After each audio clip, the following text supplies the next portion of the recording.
వైసీపీకి షాక్ల మీద షాక్లు తగులుతూనే ఉన్నాయి. జగన్ తన సొంత జిల్లా కడపలో భారీ ఎత్తున కార్పొరేటర్లు పార్టీ మారనున్నారు. దీనంతటికీ కారణం ఏంటి? జిల్లా అధ్యక్ష మార్పే సమస్య లేక మరేవైనా అంతర్గత వ్యవహారాలున్నాయా?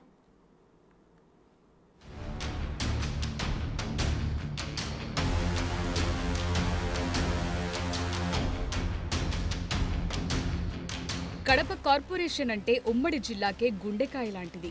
మరి ముఖ్యంగా వైసీపీ అధినేత జగన్ సొంత జిల్లా కావడంతో ఇక్కడ పార్టీ ఎంత పటిష్టంగా ఉంటే అంత విలువ. రాష్ట్ర వ్యాప్తంగా అంత పట్టున్నట్టు సొంత జిల్లాలోని పార్టీ నాయకుల్లో అసంతృప్త రాగం వినిపించడం మాత్రమే కాదు, రేపు వీరిలో 10 మంది కార్పొరేటర్లు పార్టీ వీడనున్నారనే సమాచారం అందటంతో ఒక్కసారిగా ఉలిక్కిపడ్డారు కడప ఎంపీ అవినాష్ రెడ్డి. అసంతృప్త కార్పొరేటర్లతో 4-5 గంటల మేర సుదీర్ఘ చర్చలు చేయగా వారంతా సస్యమిర అన్నట్లు సమాచారం.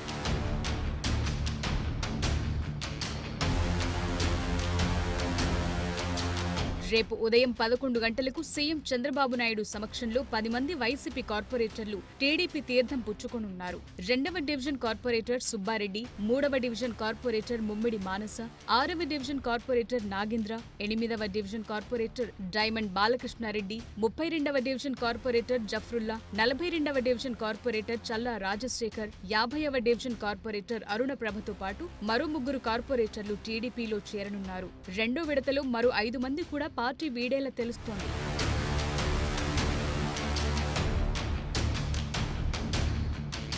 వీరందరి ఆరోపణల్లో ఒక్కటే, గత 5 ఏళ్ల కాలంలో కార్పొరేషన్ అభివృద్ధి పట్టించుకోకపోవడంతో పాటు తమను కూడా పార్టీ ఆదుకోలేదని, కడప కార్పొరేషన్లో ఎక్కడి పనులు అక్కడే నిలిచిపోయాయని, దానికి తోడు మేయర్ సురేష్ బాబును జిల్లా అధ్యక్ష పదవి నుంచి తొలగించి జగన్ తన మేనమామ రవీంద్రనాథ్ రెడ్డిని అధ్యక్షుణ్ణి చేయటం కూడా చేటు తెచ్చినట్టు చెప్తున్నారు కార్పొరేటర్లు.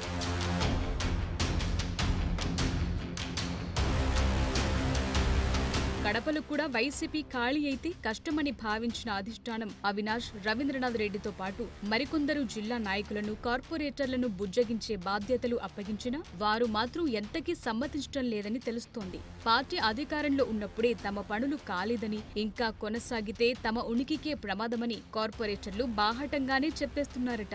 కూటమి ప్రభుత్వం ఎన్నో సంక్షేమ పథకాలతో ప్రజల్లో మంచి ఆదరణ పొందుతోందని, అందుకే తాము అధికార పార్టీలో చేరుతున్నామని కార్పొరేటర్లు మొహం మీదే చెప్తున్నట్టు తెలుస్తోంది.